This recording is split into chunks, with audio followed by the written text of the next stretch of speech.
Hey, this is Ben Solomon, and welcome to this episode of the Techno Leadership Show. In this episode, we're going to be talking about how to ease into your senior technology professional role.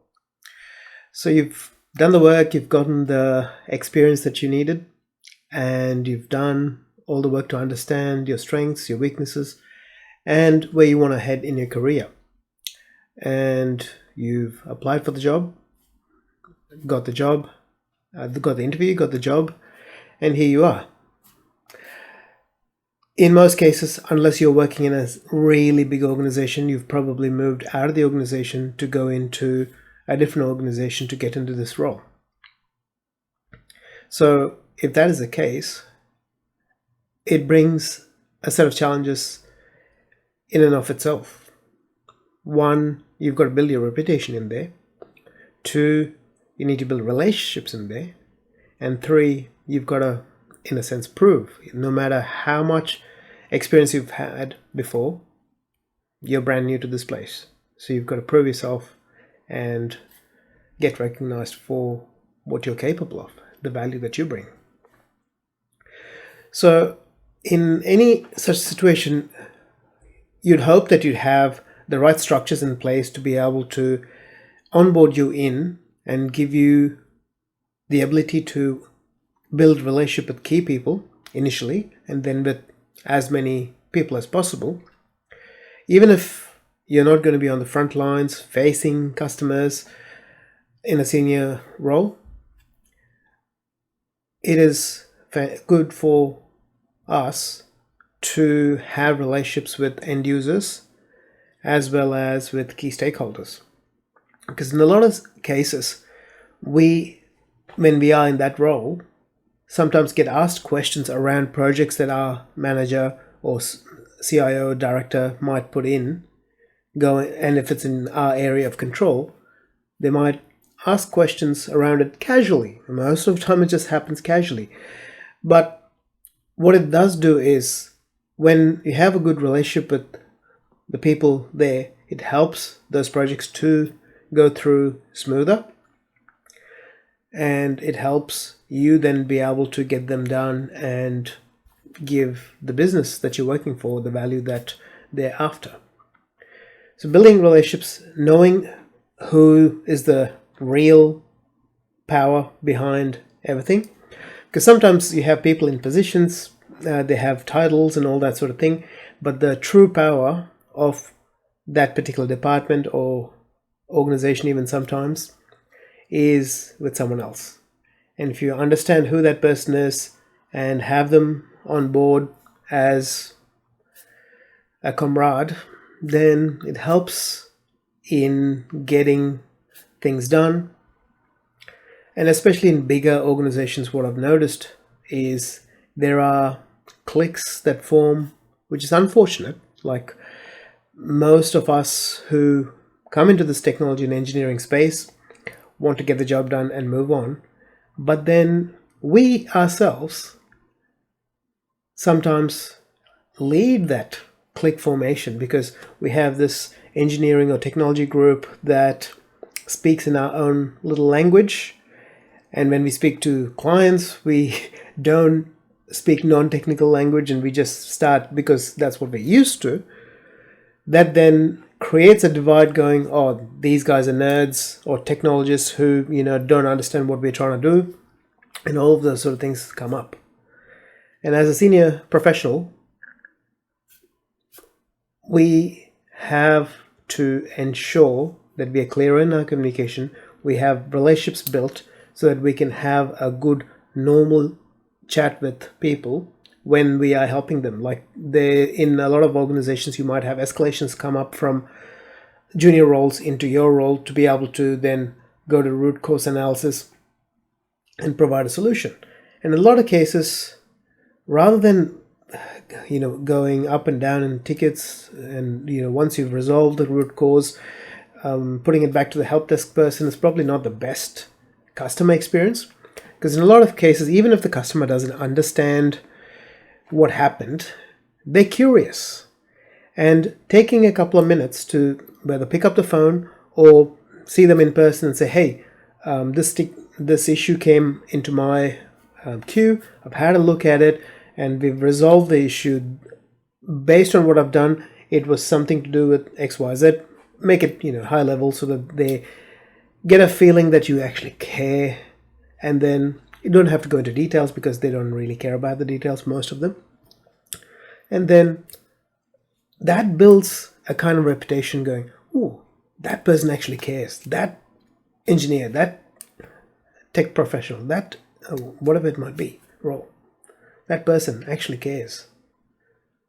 And that's an important part of the work that you do. That is viewed as valuable by people, no matter how much we don't think about it as value. And then understanding expectations is a very important part of the thing.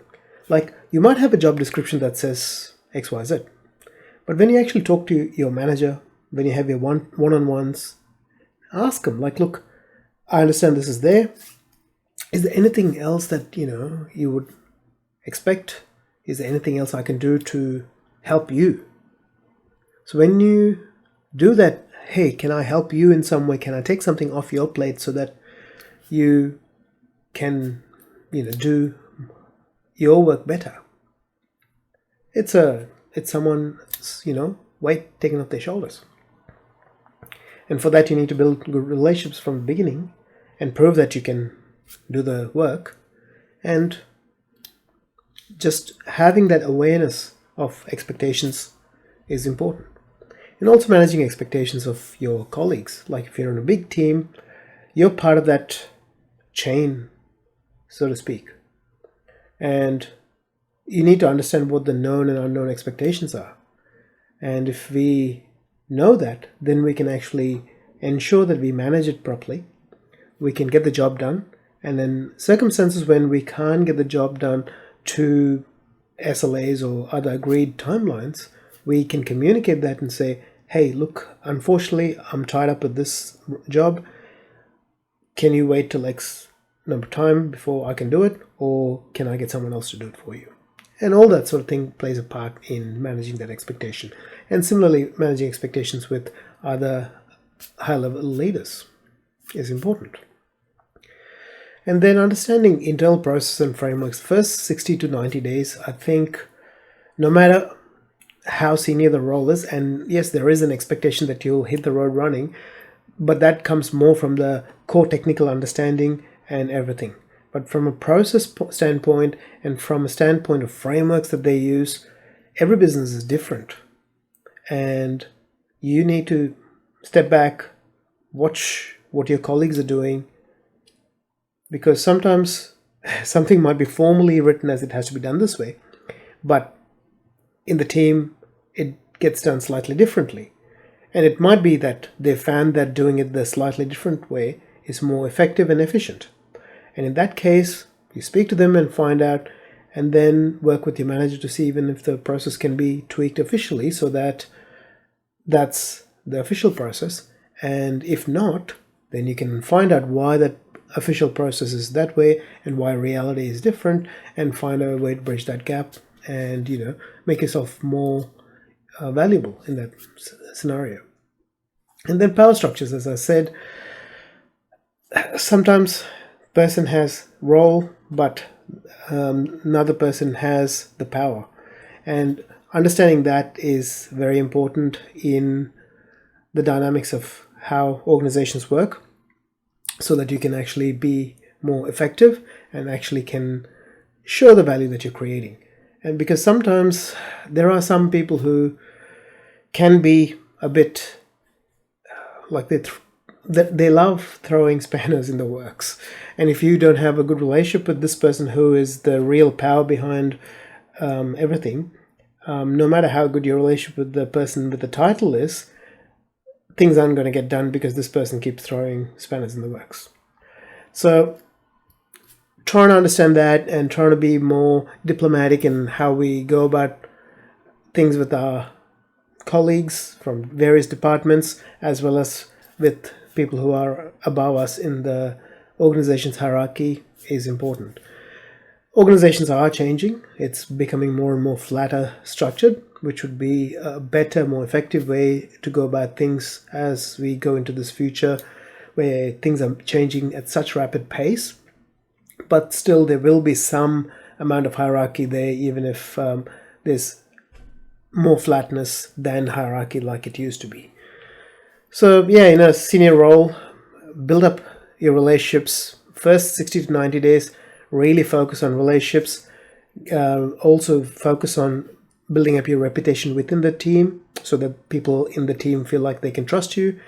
Understanding the expectations that are on you is a very important aspect of it. Managing those expectations, managing that with good communication, and understanding internal processes and frameworks that the business follows and the team follows, as well as understanding the power structures that are invisible from most people.